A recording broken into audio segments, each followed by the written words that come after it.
Hello everyone, this is Mitra and welcome to Siddha Banking Classes. Today I would like to teach you certain tips and tricks that will help you to master the error spotting in English language section. So let's get started.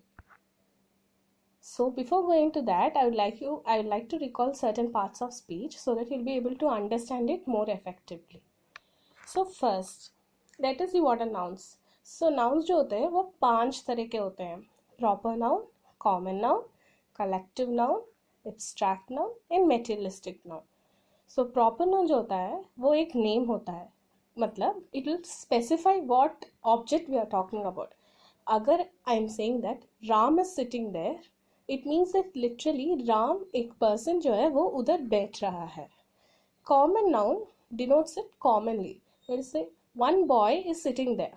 ये सिर्फ ये कहता है कि वो एक boy है. क्या वो राम है या श्याम है या अनिल है ये हमें पता नहीं चलता. So it's a common noun.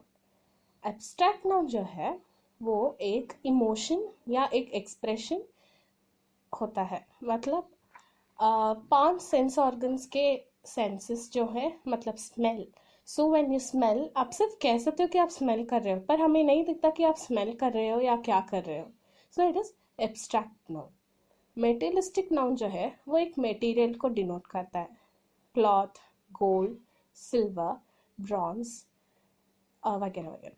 And collective nouns एक ग्रुप ऑफ थिंग्स को डिनोट करता है. A group of boys, chest of drawers, school of fish, ये सारे कलेक्टिव नाउन्स होते हैं.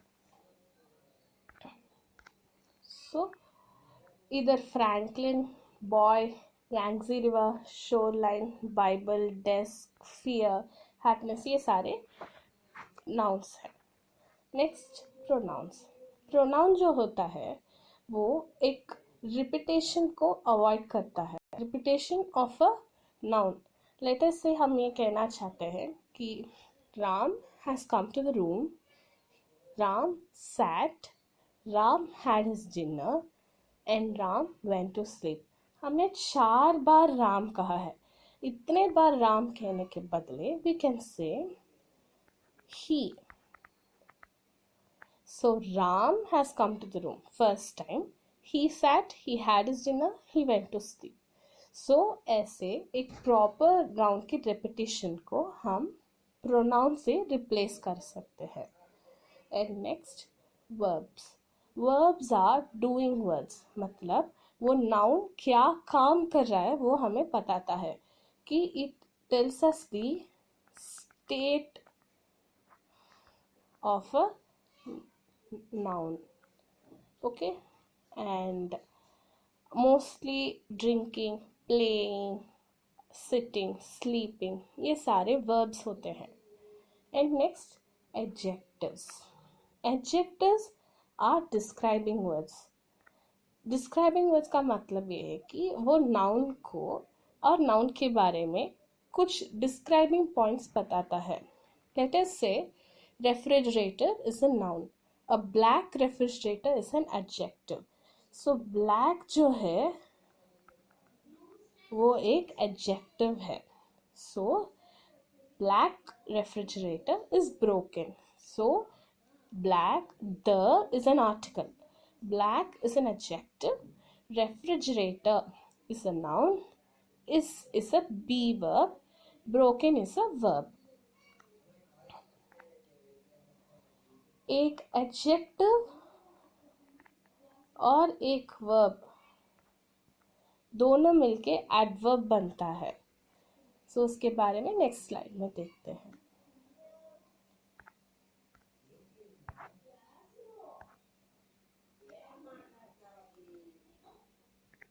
So adverbs.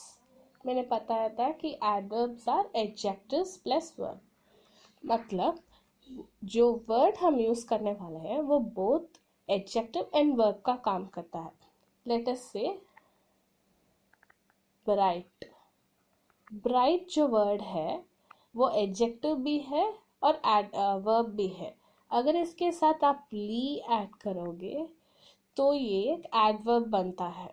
Let us say, for example, the sun shines brightly. So the sun shines brightly. Shines जो होता है हमें पता चलता है कि वो शाइन कर रहा है, पर ब्राइटली ये कहता है कि वो हाईएस्ट फॉर्म ऑफ शाइनिंग कर रहा है और वो ब्राइट है। सो दो काम कर रहा है, हम उसे वर्ब भी कह सकते हैं, एडजेक्टिव भी कह सकते हैं। सो उस समय वो एक एडवर्ब बनता है। Next is a preposition. So preposition जो है वो एक पोजीशन ऑफ अ नाउन बताता है कि वो नाउन क्या कर रहा है, किधर है। सो वर्ब जो है वो कहता है कि वो नाउन क्या कर रहा है। प्रेपोजिशन जो है पोजीशन बताता है कि let us say the cat is under the table, the ball is on the sofa. ऐसे अंडर, ऑन, ये सारे प्रेपोजिशंस हैं। Next conjunctions. Conjunctions are link words. Let us say कि आपको दो थिंग्स, दो डूइंग या दो एक्शंस को एक ही सेंटेंस में लिंक करना है, तो आप उसे कंजक्शंस के हेल्प से कर सकते हो। मतलब we can say Ram went for a match and had ice cream while coming home. So and जो है वो एक कंजक्शन है, ये दो एक्शंस को लिंक कर रहा है। मतलब आप ये देख सकते हैं कि राम पहले मैच गया था, मैच होने के बाद वो आइसक्रीम खा के घर आया। सो वी कैन सी ने दो तीन एक्शन किया है, बट दो मेन एक्शन को हमने कंजक्शन के साथ लिंक कर कर एक सेंटेंस में हमने बदल दिया। So next is interjections. So interjection एक एक्सप्रेशन या फीलिंग है। हमारे इमोशन को हम एक वर्ड के हेल्प से बाहर करते हैं। लेट अस से हे जो है वर्ड हाई का मीनिंग देता है। ओह ओ एक एक्सप्रेशन है। वाव, अगर कुछ अच्छा है तो हम वाव यूज करते हैं। सो ये सारे इंटरजेक्शंस हैं। सो अब हम एरर स्पॉटिंग को आते हैं। So error spotting is a part of verbal ability section in which grammatically incorrect sentences are spotted or corrected. It can be a noun, pronoun, singular, plural, adjective, article. So इधर error spotting जो है, हमें एक sentence दिया जाएगा, उसमें एक error होगा, हमें उस एरर को स्पॉट करना है। मतलब चार ऑप्शंस दिया जाएंगे, उनमें से जो एरर है उस सेंटेंस में उस ऑप्शन को टिक करना है। सो एरर जो है वो आइदर इस ओनली इस 6 थिंग्स में हो सकता है: noun, pronoun, singular, plural, adjective, article. So example देखते हैं। सो एग्जाम्पल में ethics are important in an organisation, ये गलत है। Ethics is important in an organisation सही है। क्यों? क्योंकि एथिक्स जो वर्ड है वो प्लूरल नहीं है, एस होने के बावजूद भी वो सिंगुलर है, इसलिए हम इस यूज करते हैं। Who are you dealing with, who are you dealing with गलत है, whom सही है। इसलिए हमें जब हम एक नाउन या प्रोनाउन या सिंगुलर या प्लूरल या एडजेक्टिव या आर्टिकल यूज करते हैं, हमें माइंड में ये रखना चाहिए कि वो उधर एप्ट है कि नहीं। सो आगे हम 7 ट्रिक्स एंड टिप्स को देखेंगे जिसके हेल्प से आप एरर स्पॉटिंग इजीली कर सकते हो। सो certain nouns being a singular form represent plurality and therefore take a plural verb in a sentence. So हमें अगर एक प्लूरल नाउन है तो इसके बाद जो वर्ब होगा वो भी प्लूरल ही होगा। इसका मतलब ये है कि पीपल जो है प्लूरल है, हैव प्लूरल वर्ब है। सो हमें हैव यूज करना चाहिए, ना कि हैज। सो ऐसे ही क्लर्जी दो है, एक नहीं है। Clergy is a group of churchman. Police जो है एक नहीं है. अगर एक को करना है तो हम उसे पोलिस मैन कहते हैं. पोलिस तो पूरे ग्रुप को डिनोट करता है. Same with people, peasantry, cattle. So cows, buffalo, sheeps, goats सारे कैटल कहलाते हैं. सो जब भी आप एक नाउन को देखें जो प्लूरल है, उसके बाद वाला वर्ब भी प्लूरल होगा. So next, certain nouns take the plural verb because of the plural form. So same concept है.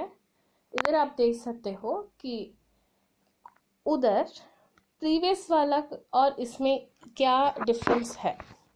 प्रीवियस जो है, पीपल जो होते हैं वो 10 या 20 लोग होते हैं, पर स्पेक्टिकल्स जो है सिर्फ एक ही है, फिर भी हम आर यूज करते हैं. ये रूल्स है क्योंकि स्पेक्टिकल्स जो है सिर्फ एक ही चश्मा कहलाता है. 2 या 3 हो तो there are 2 to 2 spectacles, 3 spectacles, 1 spectacle. So हमें ये ध्यान में रखना चाहिए कि certain words, clothes, scissors, trousers, ये सारे वर्ड्स अगर आए हैं तो उसके बाद वाला वर्ब क्या होगा, वो भी प्लूरल ही होगा.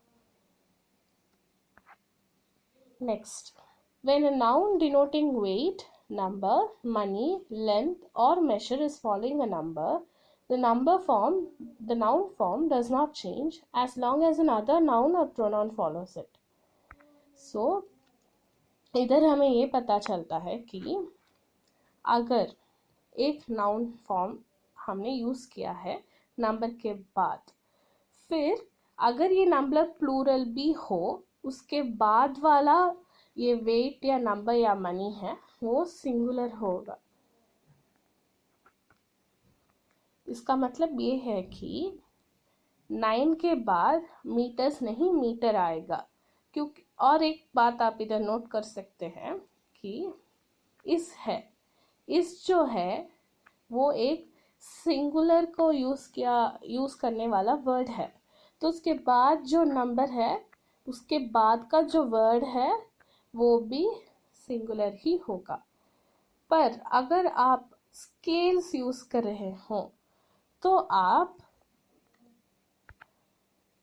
these are 9 meter scales. सो इधर आप ये देख सकते हैं कि ऐसा आने के वजह से ये these और आर हुआ है क्योंकि इधर ऐसा आया हुआ है. तो ये 9 मीटर जो है वो सेम ही रहेगा. So next, when the pronoun one is used, it should be maintained throughout the whole sentence.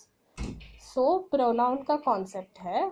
तो इधर ये कहते हैं कि अगर हमने स्टार्ट में one यूज किया हुआ है तो उसके बाद जो pronoun होगा, his हो या her हो या their हो, जो भी हो, इसके ये नहीं आते, one ही आता है. तो ये आपको ध्यान में रखना चाहिए कि अगर हमने one यूज किया तो उसके बाद his नहीं आता, one ही आता है. तो this is an important point. Next, for living people, whose is generally used, and for things that are non-living, which is used.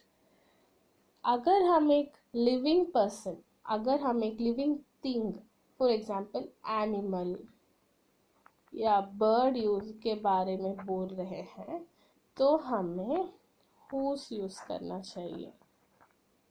अगर हम एक नॉन लिविंग थिंग के बारे में बोल रहे हैं तो हमें which यूज करना चाहिए. whose, लिविंग पीपल मतलब whose, नॉन लिविंग मतलब which. तो इधर आप देख सकते हो कि which phone is kept on charging, whose phone is kept on charging. वो आदमी ये पूछना चाहता है कि फोन में, चार्जर में किसका फोन है. वो ये नहीं पूछना चाहता कि कौन सा फोन चार्ज में है. So which phone is kept on charging. So which phone is kept on charging का मतलब उस पर्सन के पास 2 या 3 फोन होना चाहिए, तो उसको विच phone is kept on charging पूछ सकते हैं। वो बोल सकता है रेडमी चार्ज में है, वाईवो फोन चार्ज में है, ऐसा बोल सकता है।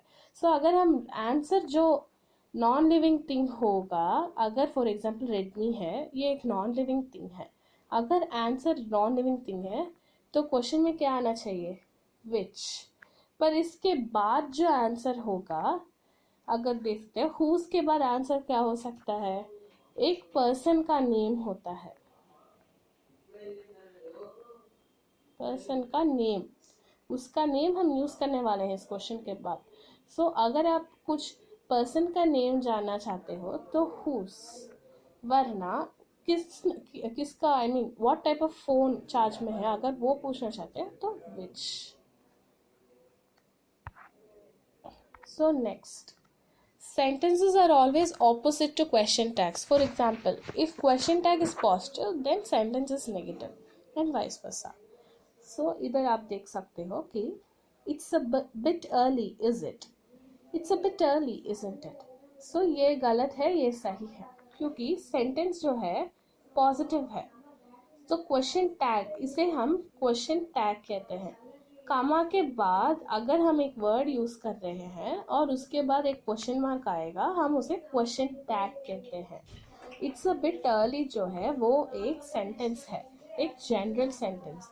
आप इट्स अ बिट अर्ली के बाद भी सेंटेंस को स्टॉप कर सकते हो, फिर भी आप एक क्वेश्चन टैग यूज कर रहे हो क्योंकि आप डाउटफुल हो। लेटर से आप ऑफिस को अर्ली आ चुके हो, अगर उस दिन उन्होंने बोला कि 9 o'clock नहीं, ऑफिस 10 o'clock होगा, फिर आपको एक डाउट आ सकता है कि हम अर्ली आ गए हैं। So this is what they are saying. अगर हम एक सेंटेंस पॉजिटिव यूज कर रहे हैं, उसके बाद नेगेटिव वर्ड आएगा। अगर नेगेटिव वर्ड यूज करें तो उसके बाद पॉजिटिव आया। This is not Ram, is he. So this is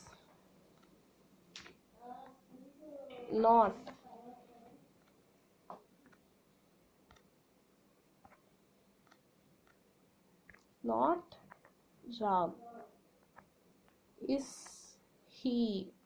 तो आप ये देख सकते हैं मैंने नेगेटिव वर्ड यूज किया, इसलिए क्वेश्चन टैग में नॉट नहीं आता। तो हमें ये ध्यान रखना चाहिए कि सेंटेंस पॉजिटिव हो तो नेगेटिव टैग, सेंटेंस नेगेटिव है तो positive tag. So next, though is always followed by yet in a sentence and not by but. So इधर ये कहना चाह रहे हैं कि अगर हमने एक सेंटेंस दो या इवन दो या ऑल दो यूज किया हुआ है, उसके बाद वाला वर्ड कमा के बाद येट होता है बट नहीं। So even though he is rich yet he is kind, though he is rich but he is kind गलत है। सो अगर इधर इवन दो हुआ है या ऑल दो हुआ है, हम उसके बाद येट ही यूज करते हैं बट नहीं। सो ये आप ध्यान में रखिएगा। नेक्स्ट, ये 6 थिंग्स जो है वो इम्पॉर्टेंट है। हम आगे इस टॉपिक्स के रिलेटेड वीडियोस पोस्ट करते रहेंगे, फिर आप इसे अच्छे से फॉलो कीजिएगा। आपको टेंसेस के रूल्स पता चलना चाहिए। ऑलरेडी हमारे चैनल में टेंसेस के रूल्स अपडेट किए हुए हैं सारिणी के हेल्प से। दूसरा जो है वो प्रेपोजिशन के रूल्स हैं। प्रेपोजिशन के रूल्स मतलब कब इन, कब अंडर, कब और, कौन सा वर्ड कब यूज करना चाहिए ये बताता है। आर्टिकल्स के रूल्स मतलब द एंड कब यूज करना है ये। एक्टिव एंड पैसिव कब यूज करना चाहिए। कंजक्शन रूल्स क्या है, डिग्री ऑफ कंपैरिजन रूल्स क्या है, ये सारे हम हमारे आगे पोस्ट करने वाले वीडियोस में आप इससे सीखकर हेल्प ले सकते हो। ये 6 जो है इम्पॉर्टेंट है। अगर आप इस 6 को अच्छे से प्रैक्टिस कर लो तो एरर स्पॉटिंग में आप कोई भी मिस्टेक नहीं करोगे। क्वेश्चन देखते ही आपको समझ में आ जाएगा, अरे यही तो एरर है, यही तो एरर है, आपको इजीली समझ में आ जाएगा। सो आई होप कि ये टिप्स एंड ट्रिक्स आपको अच्छे से समझ में आए होंगे. So please use them for the error spotting section. So next we'll be posting a video on some questions of this section, and we'll try to solve these tips and some more. So please tune in, and then please follow us on social media, Facebook Siddha Banking Classes, and join us in Telegram. We have started a bank exams coaching batch for this year, and you can check it out in our official website www.siddhaclasses.com. The link is in the description. So if you have any more doubts, or if you like to give us suggestions, please drop it out in the comment box. So finally, like, share and subscribe Siddha Banking Classes. Thank you. Keep watching, keep learning.